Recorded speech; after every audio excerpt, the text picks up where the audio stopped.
Ana Luísa, uma filha linda, carinhosa, doce, inteligente, criativa, mas que não conseguiu resistir à depressão. Foi uma grande guerreira. Não pensem que foi fraca. Pelo contrário, mesmo com seu corpinho mignon e com a sua doçura, ela teve muita garra para lutar até onde conseguiu.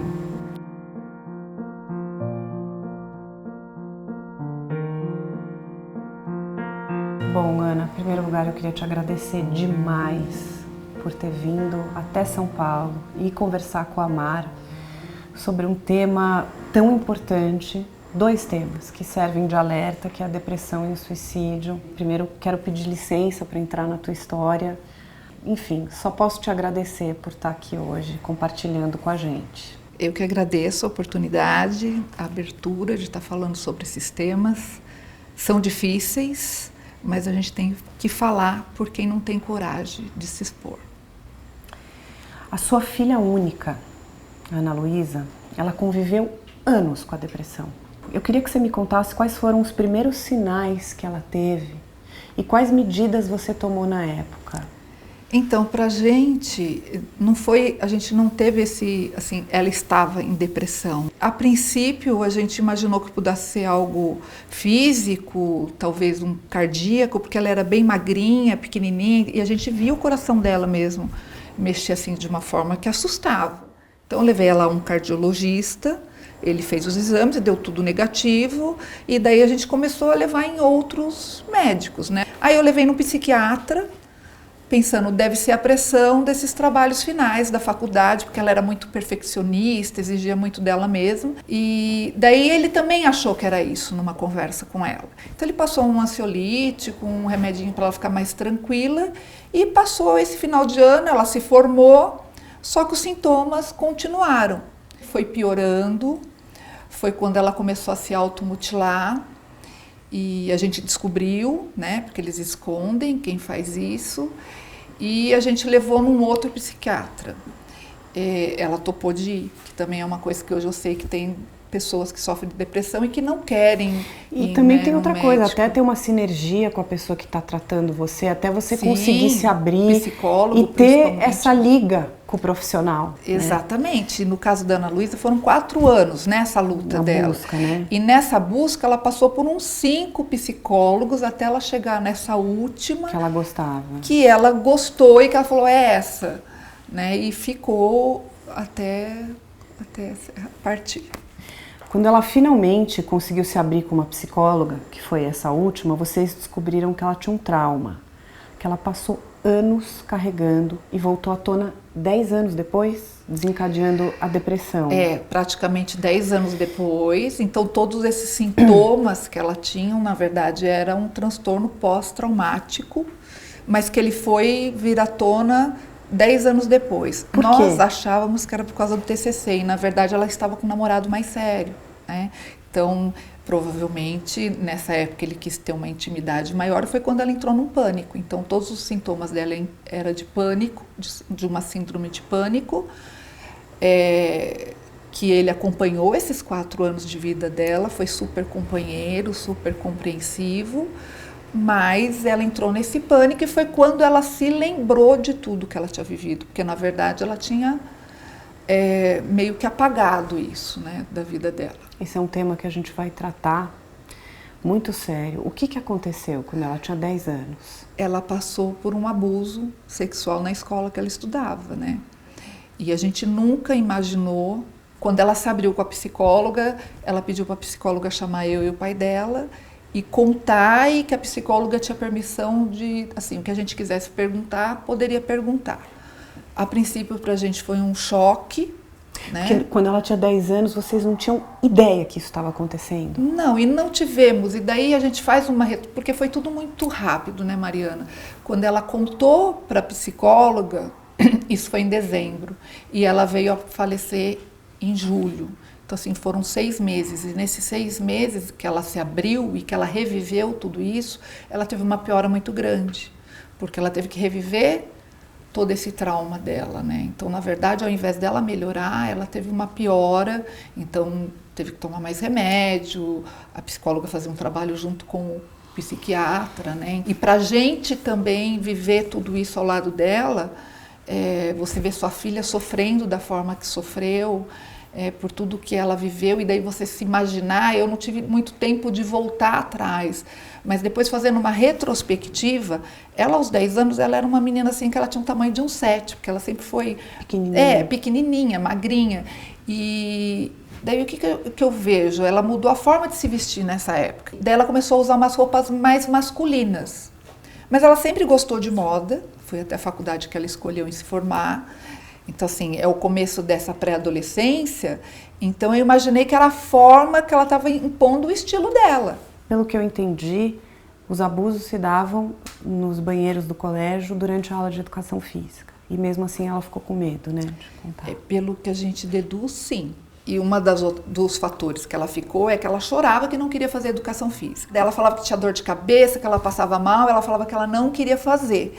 Daí eu consegui um atestado médico para ela e ela não foi fazer nesse período, mas no ano seguinte ela mesma voltou a fazer as aulas por conta dela, né? E não reclamou mais. Eu sei pela psicóloga que nesse período ele saiu, ele tinha 16 anos, então eu acredito que ele se formou e saiu do colégio. Então ela retomou a vida dela. E ele ameaçava ela, né? Que ia matar você e sua mãe. Que ia matar eu e na cabecinha dela. Não só na cabecinha dela, porque hoje eu converso com várias pessoas que já passaram por isso, né? Pelo abuso. A gente sabe que é natural o agressor ameaçar. Foram 4 anos de tratamento contra a depressão, né? Com Foram muitos 4 altos anos. e baixos, medicações, trocou de terapeuta várias vezes. E a Ana também, ela mantinha a cabeça ocupada, né? Ela fazia canto, curso de estamparia e ela tinha um namorado. Como era a Ana nessa época, nesses 4 anos?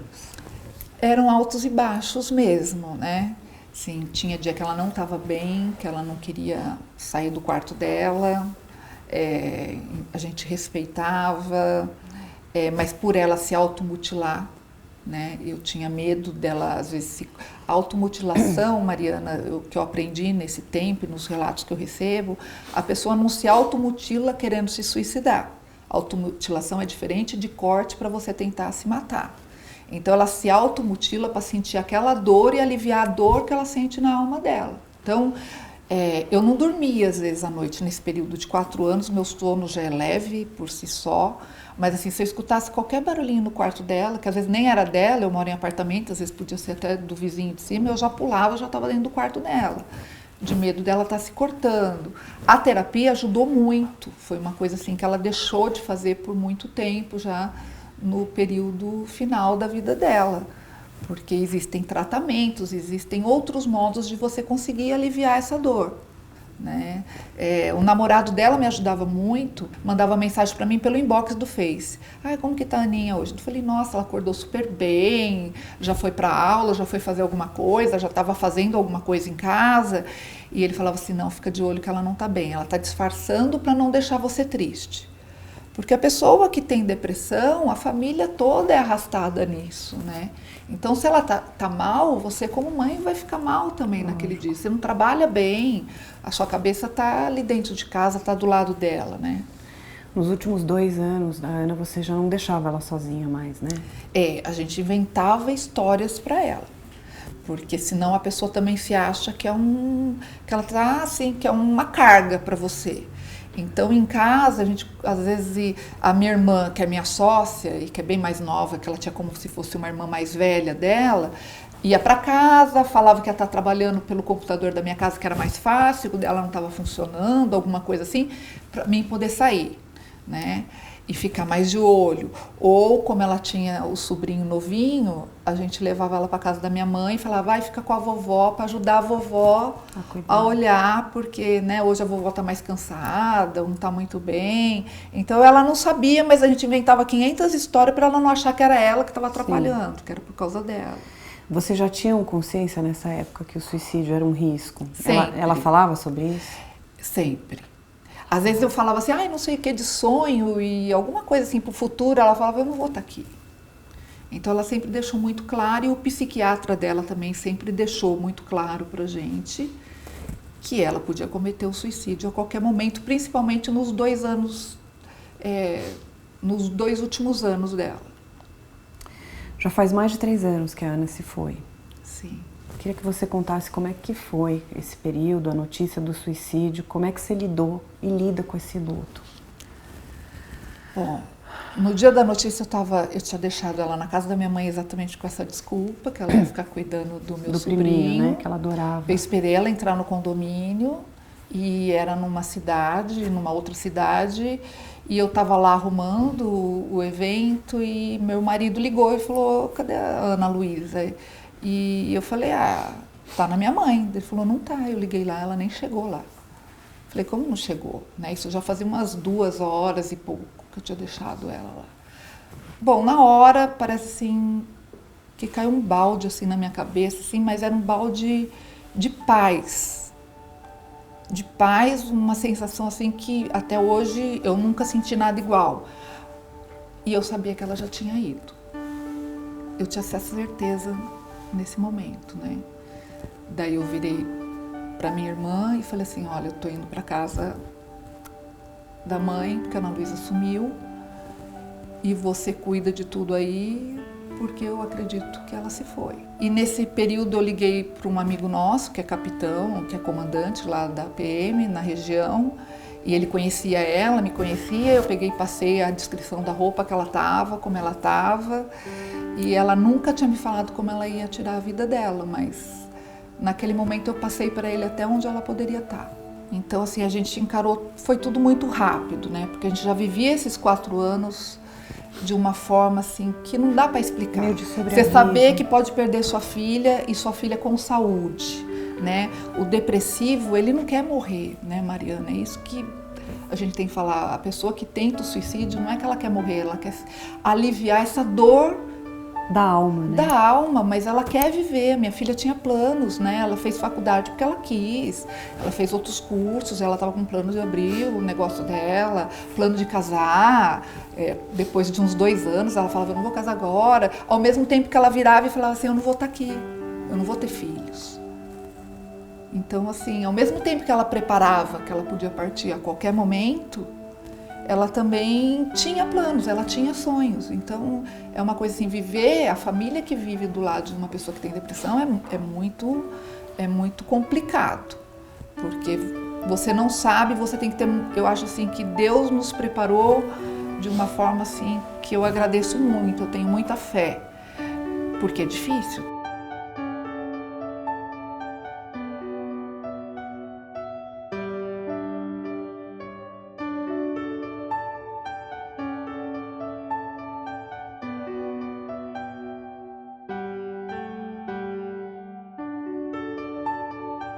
Ana, existe uma curiosidade mórbida das pessoas em querer saber como é que a pessoa faleceu ou tirou a própria vida. E tem um motivo pelo qual vocês não falam sobre isso. Foi uma orientação até que a minha própria filha já me falava antes, que a gente nunca deve falar como a pessoa tirou a própria vida. Para a gente compartilhar como a outra tirou a vida, existem pessoas que elas querem morrer, né? Como era o caso da minha filha, ela queria morrer, ela não queria mais viver. E eles ficam esperando, às vezes, motivo para dar força para ela ir lá e tirar igual. Você pode reparar que, às vezes, quando uma pessoa morre por suicídio num certo local, você vê que vários jovens vão morrendo na mesma época. A época que a minha filha morreu, na nossa região, foram 8 casos que eu fiquei sabendo numa sequência.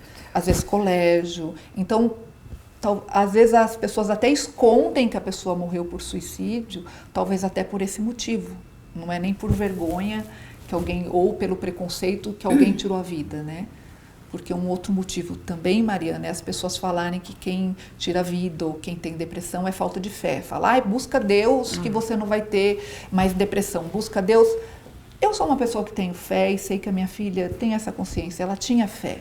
Mas depressão é doença, quer dizer, se você tem câncer, você tem falta de Deus. Se você tem uma AIDS, você tem falta de Deus. Eu compartilho uma história hoje, por tudo que eu tenho recebido, que eu vejo que é importante a gente falar nesse assunto, para as pessoas se alertarem que é uma doença e que quem tem essa doença sofre.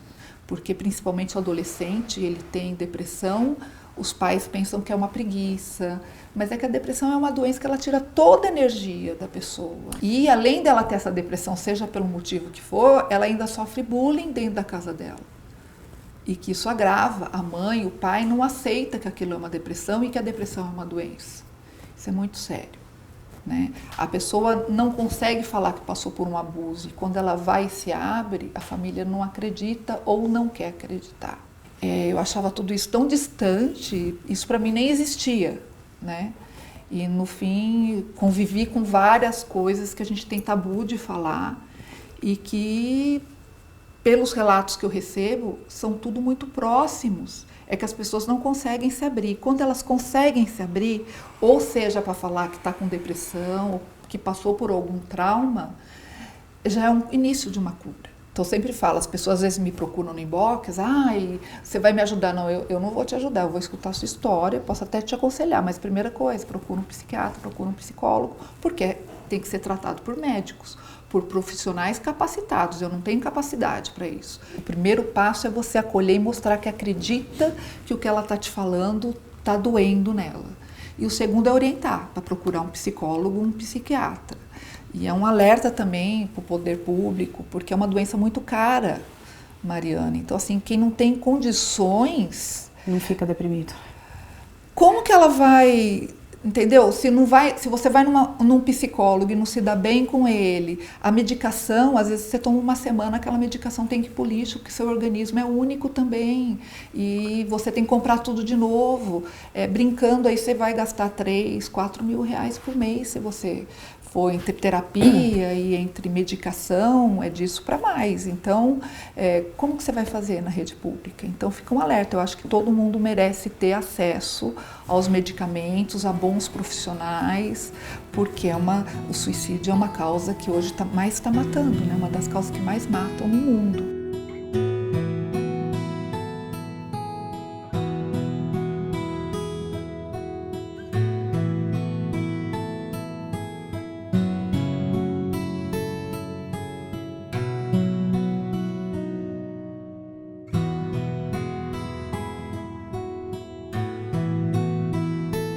Se você que está assistindo a gente conhece alguém que precisa de ajuda, é só discar gratuitamente 188. É o Centro de Valorização da Vida. A sua ajuda é muito importante. Ana, queria te agradecer muito por ter compartilhado a tua história e da tua família com a gente aqui no Amar. Assim, tua mensagem vai servir aqui de alerta para sempre, para muita gente. Eu desejo que o teu caminho com o teu marido seja um caminho de luz, fortuito, que vocês completem essa missão aí na vida de vocês com alegria e amor. Amém. Eu que agradeço você por nos ajudar nessa missão. Se você tem uma história para compartilhar com a gente, escreve pra gente no amarmaternidade@gmail.com. A gente faz esse programa para você com amor. Nós estamos te esperando na próxima quarta, às 20 horas, com mais um programa inédito. Beijo!